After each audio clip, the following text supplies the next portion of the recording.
ये धार्मिक मामलों में हस्तक्षेप नहीं है। एक देश के तौर पे भारत की ये जिम्मेदारी है कि वो एक समान कानून सबके लिए बनाए, सबको एक ह्यूमन बीइंग को एक तरीके से ट्रीट किया जाना चाहिए। ये समय के साथ साथ एक राष्ट्र की मजबूती के लिए बहुत जरूरी है। बहुत जरूरी है। यहाँ पर प्रमोद जी ये बताइए, क्योंकि हम आधी आबादी कहते हैं महिलाओं को, हिंदुओं की तरफ से तो उस चीज को, परिवर्तन को एक्सेप्ट कर लिया गया, तो आज हिंदू की महिलाओं को, लड़कियों को देखिए कितना आगे।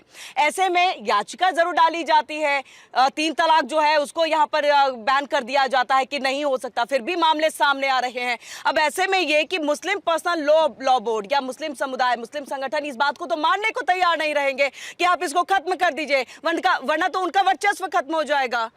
देखिए, सबसे पहले ये जानना जरूरी है कि यूसीसी है क्या। ये है समान नागरिक संस्था, जैसा कि नाम से है कि ये जितने भी भारत के नागरिक हैं सबके लिए बराबर का जो है एक कानून हो, उसको कहते हैं।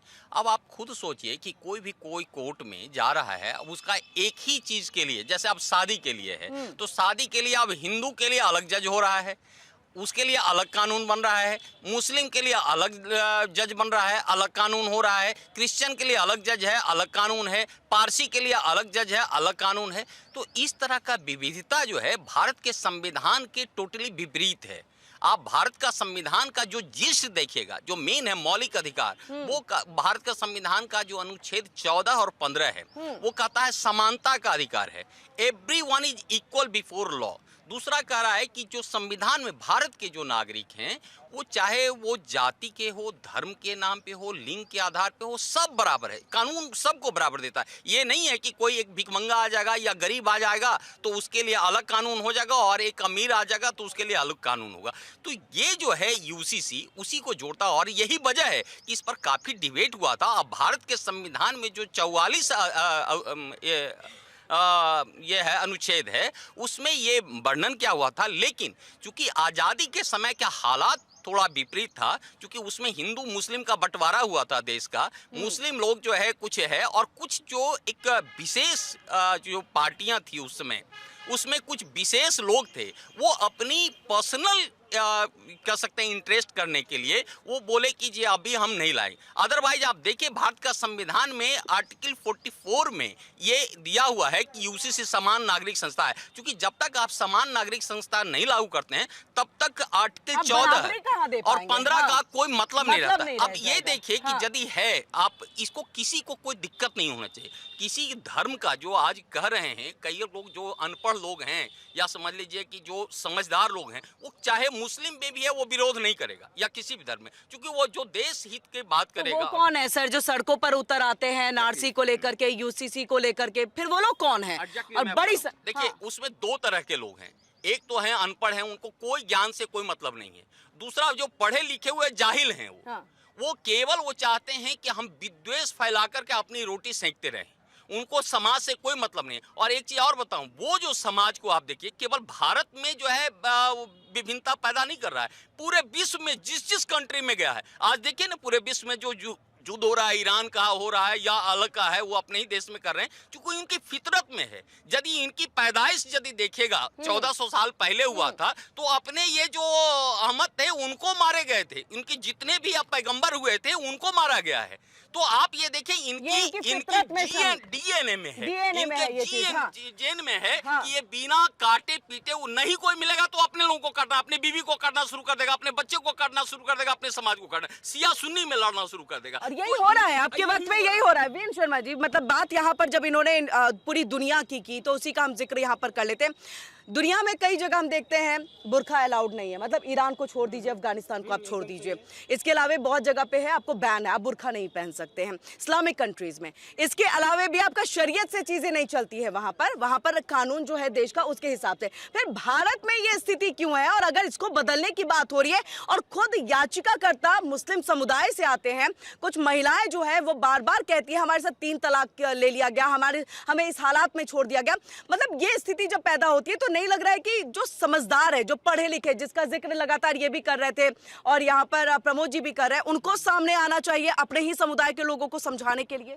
जरूर इसमें आना चाहिए, क्योंकि अगर देखा जाए तो यहाँ पे ये सब चीज़ें जो हो रही हैं, भड़काने का काम जो हो रहा है वो मुस्लिम के कट्टरपंथी लोग कर रहे हैं लगातार, और इसीलिए वो नहीं चाहते कि यहाँ पर सभी के साथ व्यवहार किया जाए। अगर हमारा संविधान देखा जाए, जैसे प्रमोद जी ने कहा, अनुच्छेद 14 और 15 में ये किया गया जितने भी नागरिक सब समान है, तो एक तरह से ज़रूरत ही क्या है फिर पर्सनल लॉ बोर्ड की मुस्लिम की।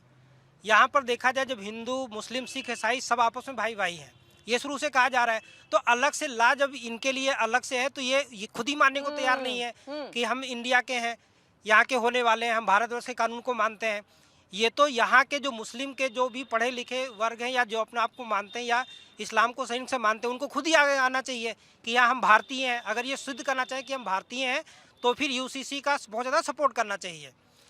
वैसे अगर देखा जाए महिलाओं की जैसे बात की गई तो सिर्फ मुस्लिमों में ही है जो इतना ज़्यादा महिलाओं के साथ अभद्र व्यवहार किया जाता है। हिंदुओं में कभी भी महिलाओं के साथ अभद्र व्यवहार नहीं किया गया था। जैसे अगर देखा पहले जाए तो स्थिति वहां पर भी खराब थी, पहले थी राहुल जी, अगर पहले रही है। मैं एक्सप्लेन करता हूँ।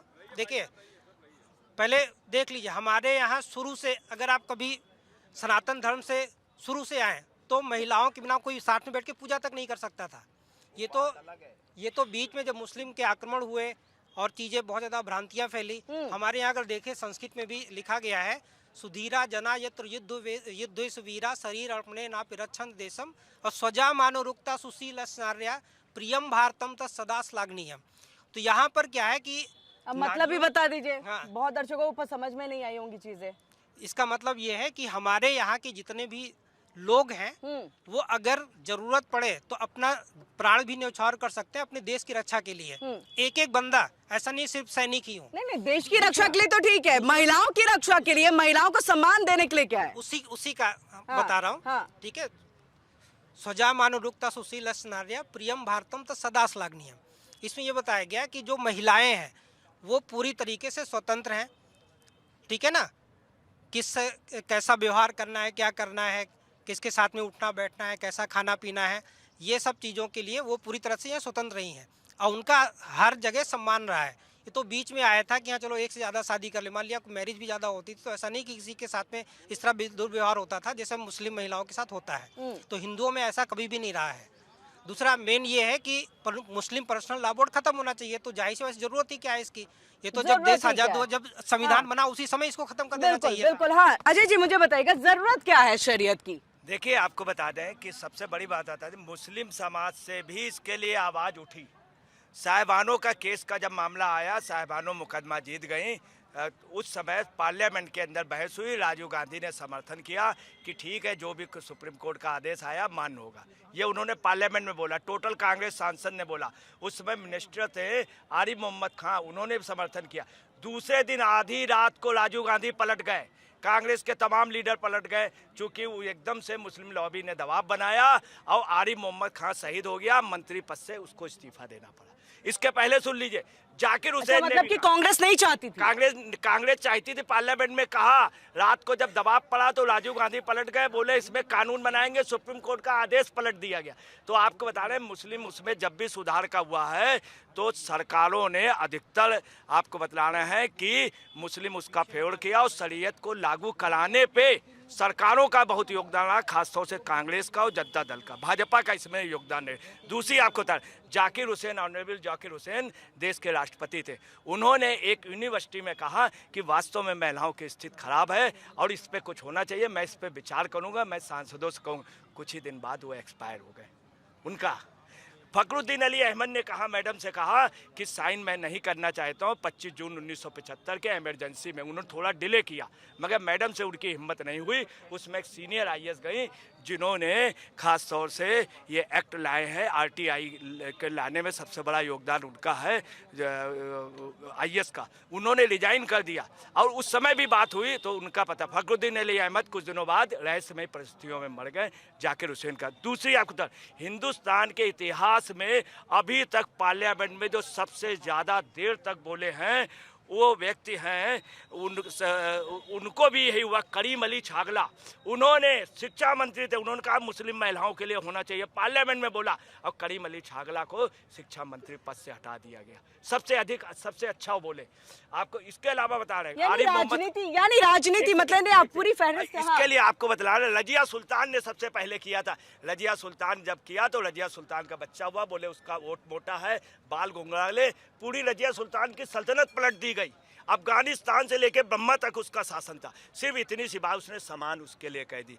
तमाम ऐसे मंत्री हुए। बेगम हजरत महल लखनऊ से लड़ रही थी, उन्होंने कहा कि आज महिलाओं ने हमें साथ दिया, इसके बाद में जंग के बाद बेगम हजरत महल मर गई। मतलब बिल्कुल राहुल जी, मुझे बताइए, जब इतने सारे, चाहे राष्ट्रपति हो, शिक्षा मंत्री हो, यहाँ तक कि कोर्ट के जस्टिस जो है वो भी हैं, सबने अगर कोशिश की कि मुस्लिम महिलाओं की बेहतरी हो, यहाँ पर दयनीय स्थिति है, उसके बावजूद ये मुस्लिम पर्सनल लॉ बोर्ड 1937 से लेकर के अब तक में बना हुआ है और अब तो कहीं ज्यादा ताकतवर दिखाई देता है। बिल्कुल, देखिए हुआ क्या है, इस देश में ना साजिश हुई है। जैसे हिंदुओं के खिलाफ कोड बिल लाया गया, हाँ। ठीक है, हिंदुओं ने उस टाइम पे विरोध किया। हिंदुओं को भी ये चीज समझ में नहीं आई कि इससे कुछ फायदे होंगे, उनको लग रहा था कि नुकसान हो जाएगा इससे, और इसीलिए विरोध भी किया। सारे हिंदू संगठनों ने विरोध किया, लेकिन बाद में उसके फायदे नजर आए। आज उस पर कोई चर्चा भी नहीं करता है। वैसे ही मुसलमानों के साथ है। मतलब मुझे लगता है आधे लोगों को पता तक नहीं होगा। बिल्कुल, देखिए है क्या कि मुसलमानों को भी यही लग रहा है कि अगर जो ये अधिकार चले जाएंगे, हमारे पर्सनल लॉ चले जाएंगे, यूसीसी को लेके उनको ये लग रहा है कि सारा फिर हमें धर्म से ये कर दिया जाएगा। धर्म पे यूसीसी को लेके कोई चर्चा ही नहीं है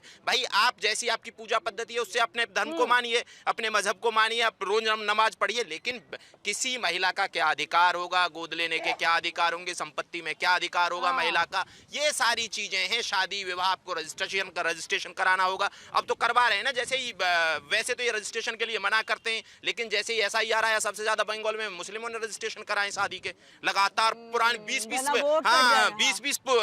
जो पहले 20-20 साल पहले जो शादी हुई थी उनके रजिस्ट्रेशन अब हो रहे हैं। तो बात ये है कि इनको भी समझ में आता है कि ये एंजॉय कर रहे हैं कि भाई हमें कुछ स्पेशल अधिकार मिले हुए हैं तो उनको एंजॉय करिए। वो एंजॉय हो रहा है और कुछ है नहीं। सरकार को मजबूती से यूसीसी की तरफ बढ़ना चाहिए, बिल्कुल बगैर डरे बढ़ना चाहिए। वो ठीक है, कांग्रेस बाकी और पार्टियां जो हैं, देखिए उनका क्या है, मुस्लिम एक मुश्त वोट है। अगर जो एक मुश्त वोट कहीं जाएगा तो वो अपनी राजनीति करेंगी, लेकिन बीजेपी को तो 2% वोट भी नहीं मिलता है मुसलमान, तो वो कर सकते हैं। हाँ, और ये करने की भी बात नहीं है, एक राष्ट्र की बात है। ये नहीं है हिंदू मुसलमान की बात ही नहीं है इसमें, ये है एक राष्ट्र की बात। एक राष्ट्र के संविधान में ये है कि यूसीसी समान नागरिक संहिता लागू होनी चाहिए। हाँ। तो फिर होनी चाहिए। अगर जो इस देश के जिन्होंने संविधान बनाया, बाबा साहब अम्बेडकर और संविधान सभा ने कुछ सोच समझ के यूसीसी लागू की संविधान में डाला होगा ना, और पूर्व की जो आने वाली सरकार है उन पे छोड़ दिया कि भाई अपनी विवेक को आप इस्तेमाल करते हुए इसकी जरूरत पड़ेगी इसीलिए आप इसको लागू करिए। लेकिन अभी तक की हमारी सारी की सारी सरकार नाकामयाब साबित हुई है। इस मामले में मुझे कहने में कोई गुरेज नहीं है कि सरकारों को जो स्टैंड बहुत पहले ले लेना चाहिए था, वोट बैंक की वजह से वो स्टैंड नहीं लिए गए हैं। और इस देश की सुरक्षा के साथ, इस देश की एकता के साथ और इस देश की महिलाओं के साथ खिलवाड़ है। और जिस दिन महिला जागरूक हो गई ना, तो ऐसे लोगों को सत्ता में आने नहीं देंगी, वो मुस्लिम महिला सही, वो हिंदू महिला सही। जब आप अपनी 50% आबादी को अधिकार ही नहीं देने की बात करते हैं, अधिकार ही नहीं देंगे, तो महिला आपको वोट ही क्यों करेंगी। ये देखिए हो क्या रहा है, अभी भी भारत उस सोच से बाहर नहीं निकल रहा है कि महिला जो है 2M दर्जे की नागरिक है। महिला, जबकि संविधान ये कहता है कि कोई भी ह्यूमन बीइंग, महिला हो, पुरुष हो या थर्ड जेंडर हो, वो बराबर है सब इस देश के कानून के सामने। लेकिन महिलाओं को भी अब ये समझना होगा कि संविधान ने बराबर का अधिकार दिया है, तो उस अधिकार को लेने के लिए आगे आना होगा, लड़ाई लड़नी होगी। ऐसे नहीं होगा कि मुसलमान अपने पुरुष अधिकार छोड़ेंगे या हिंदू पुरुष अपने अधिकार छोड़ेंगे। हर कोई, देखिए हुआ क्या है, सदियों से महिलाओं को दबा के ही रखा गया है। हाँ, जब तक महिला जागरूक नहीं होंगी वो देश भी विकसित नहीं होगा। बिल्कुल। और मुझे लग रहा है आपने जो यहाँ पर बात की कि 2M दर्जे का माना गया, मुझे लग रहा है साइलेंट वोटर है महिलाएं, और जैसे ही उनको समझ में आएंगे वैसे ही वो जो है किसी भी पार्टी को यहाँ से खिसका देंगे। हम आप लोग के पास आए, आप लोग कोई कुछ कहना चाहेंगे इस बात पे, कुछ कहना चाहेंगे? हाँ सर ने अभी बोला कि हिंदुओं के अंदर जैसे मुसलमानों के अंदर महिलाओं को सेकेंडरी ट्रीटमेंट दिया जाता है, तो हिंदुओं की औरतों को ट्रीटमेंट नहीं दिया जाता है। तो मैं सर को बताना चाहूँगा कि उनके साथ गलतफहमी है या जानबूझ के छुपा रहे हैं चीज़ों को। हिंदुओं के अंदर भी बहुत सारी कुरीतियां ऐसी थी जहाँ पे महिलाओं को 2M दर्जे का ट्रीटमेंट दिया जाता था। वीएन शर्मा जी, सर का नाम मुझे नहीं राहुल सर, नहीं राहुल सर ने तो कहा, वीएन शर्मा जी, वीएन शर्मा जी, उन्होंने कहा कि हिंदुओं में महिलाओं को कभी भी 2M दर्जे का नहीं माना गया है। लेकिन मैं आपको थोड़ा बता देता हूँ कि हिंदुओं की महिलाओं में बहुत सी कुरीतियां थी जो समय के साथ धीरे धीरे खत्म हुई हैं। हाँ। अभी भी सर एक मिनट सर, सर आपके पास आ रही है, इसका जवाब आप दीजिएगा। हाँ, आपने बोला, हमने सुना, हमें बोलने दीजिए ना। तो हम ये कह रहे हैं कि अभी भी 100% खत्म नहीं हुआ है। हाँ ठीक है, जो पहले 100% होता था अब वो 75 से 70% पे खत्म हो चुका है। लेकिन अभी भी 25 से 30% चीजें हैं। वो डिपेंड ऑन द आपकी सोच पे डिपेंड करता है कि आपकी मानसिकता कैसी है, आप किस समाज में रह रहे हैं और आप कहाँ तक देख पा रहे हैं, विजुलाइज कर पा रहे हैं। तो वो समय के साथ होगा। और रही यूसीसी कोर्ट की बात है, तो यूसीसी कोर्ट ठीक है, धर्म से ऊपर सबसे पहले इंसानियत होती है और हर इंसान को उसके समान अधिकार के मिलना चाहिए। मिलना चाहिए वो किसी भी हाँ। देश का नागरिक हो। जी हाँ। समान सारे को मिलना चाहिए, यूसीसी लागू होना चाहिए और ये टाइम है लागू नहीं, करने उससे ज्यादा बड़ी बात यह है क्या मुस्लिम पर्सनल लॉ बोर्ड जो कि शरीयत से कानून चीजें चलती है वो खत्म होना चाहिए। का। बिल्कुल खत्म होना चाहिए और ये देखिए उनका वो पर्सनल एजेंडा है, अगर वो खत्म नहीं करना चाहे ना करे, लेकिन हमें नहीं, लेकिन फिर तो आप यूसीसी नहीं मानेंगे ना। लेकिन संविधान की नजरों में किसी के पर्सनल लॉ की कोई वैल्यू नहीं होनी चाहिए, है ना, वो उनपे नहीं छोड़ा जा सकता है। ऐसे तो फिर आप वो अगर जो देखिए है क्या, अगर जो बात शरिया की होगी फिर तो वो शरिया के जो कानून है, जो क्राइम पे जो कानून है उनको लागू क्यों नहीं करते हैं? वो तो चाहिए उनको आईपीसी के कानून, लेकिन जब और बाकी इंजॉयमेंट के लिए चाहिए पर्सनल लॉज या शरिया के कानून। जैसे ही आप शरिया में तो ये भाई चोरी करने पे हाथ काट दो, कटवाते क्यों नहीं है मुसलमान? कोई नहीं कटवाता है, वो बोलते हैं तब तो वहां अदालत के सामने जाएंगे, लेकिन 3 तलाक के सामने काजी के सामने जाएंगे। ये जो भेदभाव हो रहा है ये गलत है। ये गलत है, ये गलत है हाँ। कहने का मतलब ये है कि जो आपका सैयद का कानून है उनका पर्सनल मैटर है, लेकिन जो भी कोई है, कोई भी धर्म है, इस संविधान से ऊपर नहीं है। हाँ बिल्कुल। लेकिन वो तो शरीयत को संविधान से ऊपर मानते हैं ना। वो उनकी मैम दोयम दर्जे की सोच है। तो बस इसी वो का- अपना क्या करते हैं, पर्सनल एजेंडा सेट करने के लिए उनको जहां फायदा होता है वो उसको यूटर्न ले बस लेते हैं। इसी का जिक्र उन्होंने किया, यानी कि एक देश के विकास के लिए फिर एक समान कानून होना चाहिए। आप क्या उनको जिसमें कंफर्ट मिलता है हाँ। वो अगर नहीं मानते संविधान को तो सीधा पाकिस्तान भेज दो, रहने के लिए योग्य नहीं है आप। चलिए, मतलब बीजेपी की भाषा है, बीजेपी आ रही हूँ आज जी आपके पास, आपसे वो सवाल जो बोला गया था। हाँ हाँ, उसका जवाब दूंगा। देखिए होता क्या है ना कि हम बात करते हैं कि अगर आपने जैसे बोला, आपने 100% बातों को मान लिया सीधे सीधे, कभी भी 100% कोई चीज़ फॉलो नहीं होता। हमने जो बात की वो है कि हिंदू मुस्लिम में अगर देखा जाए तो मुस्लिम में ये अक्सर होता ही होता है, लेकिन हिंदुओं में अक्सर ये देखा नहीं जाता। ऐसी घटनाएं छुटपुट आती हैं कहीं पर कि हिंदू महिलाओं के साथ कोई इस तरह से चीज़ें हो रही हैं, वो पर्सनल। समाज में विद्यमान नहीं है।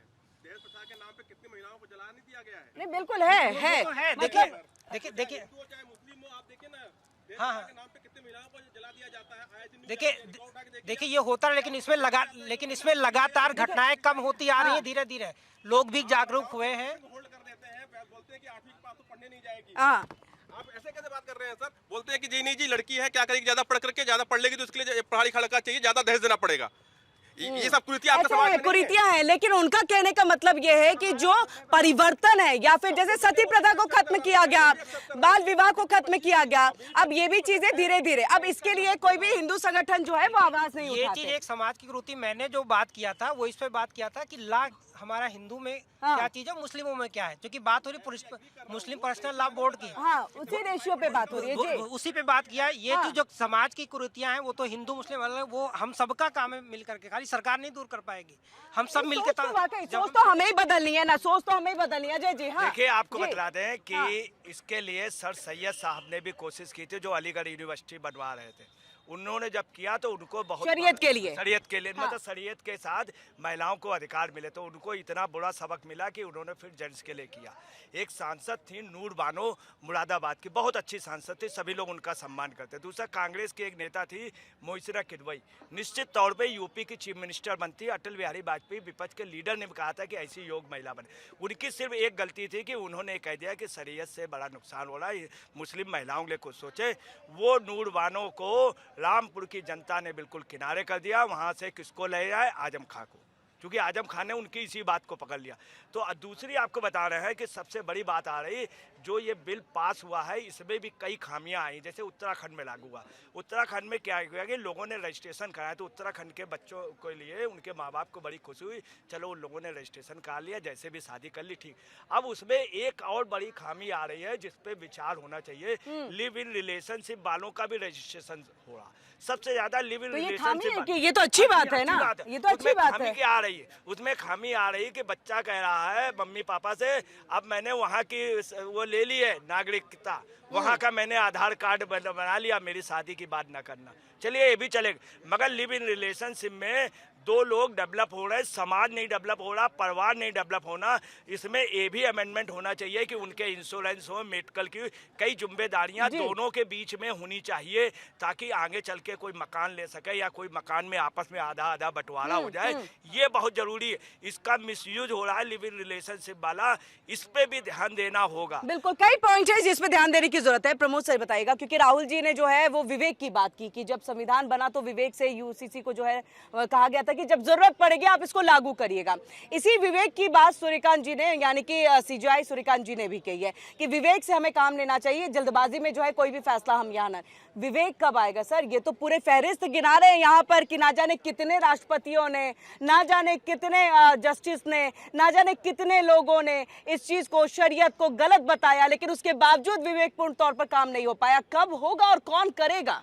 देखिए, जब तक लोग अपने आंखों से काला चश्मा नहीं हटाएंगे तब तक के जो है ये हिंदुस्तान को जो है वो न्याय नहीं मिल पाएगा। कौन हटवाएगा सर काला चश्मा? इसके लिए जो यहाँ प्रबुद्ध लोग हैं, जैसे सुप्रीम कोर्ट के जजेज हैं, पार्लियामेंट के जितने भी मेंबर हैं जो कानून बना रहे हैं और जो कानून को पालन कराने पड़ते हैं, जो वकील लोग हैं, उनको आगे आना पड़ेगा और उनको जो है बताना पड़ेगा। और जो लोग मान लेते हैं, प्यार से नहीं समझने की कोशिश कर रहे हैं, तो फिर उनके लिए कानून, सख्त कानून करना पड़ेगा। मैं एक दो चीज पूछ रहा हूँ। देखिए, क्रिमिनल लॉ ये क्या है? कई लोग कंफ्यूज हो रहे हैं कि धर्म को और दिस दैट को आप कर रहे हैं। ये कोई धर्म का मसला नहीं है, ये सिर्फ कानून का मसला है। कोई भी देश जो है, यदि आज अमेरिका है तो वो कानून से चल रहा है, इंग्लैंड है कानून से चल रहा है, और सब जगह केवल एक ही कानून है, माइनस इंडिया छोड़ करके, चाहे जो भी है सही हो या गलत है।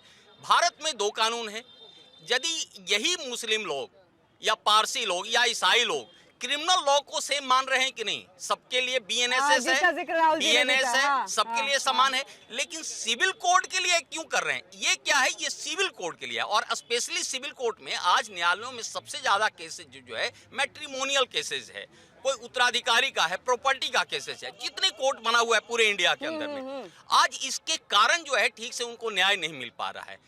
यदि वो कोर्ट कह रही है कि जैसे क्रिमिनल के लिए आप सब लोग मान रहे हैं, क्रिमिनल में मुस्लिम क्यों नहीं कहते हैं हम शरीयत के अनुसार से चलेंगे? क्रिमिनल में शरीयत के हिसाब से, यूएई में, कतर में या हर जगह है कि चोरी कर रहे हैं उसको हाथ काट दो, रेप कर रहा है उसको सरेआम फांसी लगा दो। आप चले जाइए कतर में, आप अवैध संबंध केवल बना दीजिए, आपको फांसी की सजा मिल जाएगी। लेकिन इंडिया में क्यों नहीं हो रहा है? फिर या तो आप देखिए, दुबियस मत रखिए, दोगलापन मत रखिए, या तो एक तरफा मानिए, सरिया पूरा मानिए, या फिर जो है इवन जो है कुरान शरीफ में भी कहा गया है कि आप जिस देश में रहते हैं उस देश के कानून को मानिए। कभी उसने नहीं कहा कि कुरान कोई लॉ नहीं है, संविधान नहीं है।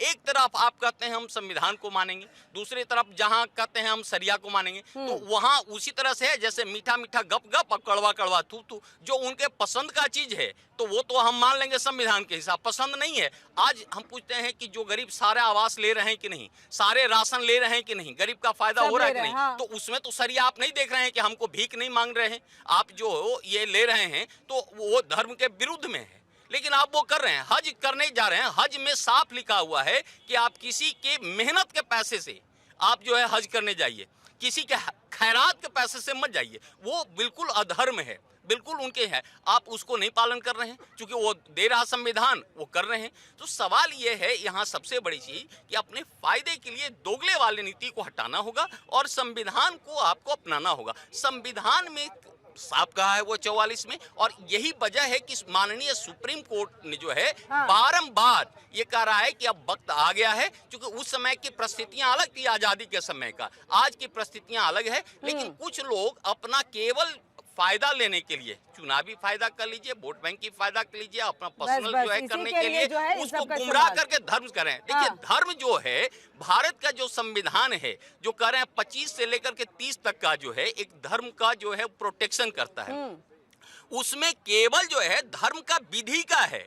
वो ये नहीं कह रहा है कि आप उसको लॉ से जो है इंसर्ट कीजिए, लॉ को जो है इम्प्लीट कीजिए। उसमें लॉ एक अलग चीज है, वो धर्म का जो है पूजा पद्धति का जो है। किसी ने कहा है भारत के संविधान में कि नहीं जी आप जितने मुस्लिम हैं टोपी ना लगा के आप तिलक लगाइए, तो आप किसी को क्यों गुमराह? आप किसी ने कहा कि नहीं आप बुर्का ना पहन करके आप भी जो है साड़ी पहनिए। देखिए इंडिया डेली 24/7 अब आपकी स्मार्ट टीवी पर। इंडिया डेली मौजूद है सभी डिजिटल प्लेटफॉर्म पर लाइव और लगातार। इंडिया डेली 24/7 हर दिन राष्ट्र को समर्पित।